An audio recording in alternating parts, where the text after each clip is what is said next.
So we're sat at the moment in the Waste Not shop on Broad Street in Newtown in Old Montgomeryshire, Powys now, where this is very much our public face of the company.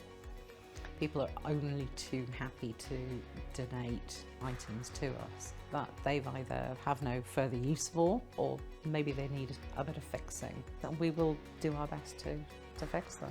There's no charge, and we'd have a selection of different trades, if you like, different crafts with what we call the fixperts. It may be simply a fuse has gone in something, or a switch doesn't work. The fixpert will take the back off the switch and see that there's a wire loose, and simply reconnect it and hand it back to the customer.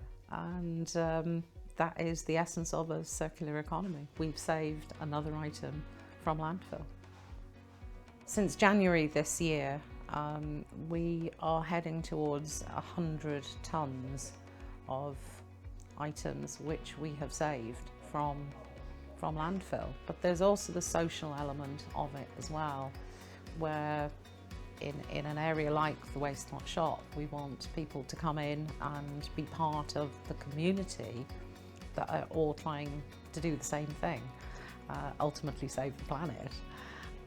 The interior of the shop was designed by an interior design company whose brief was very much to use recycled materials. So from the beautiful parquet flooring, the shelving in the staff kitchen, the fridge and the kettle and the microwave have all been donated.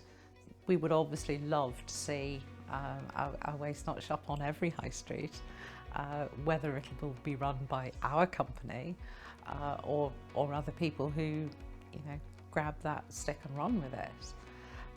And there are many organisations that are our partners, if you like. We're all working towards the same end.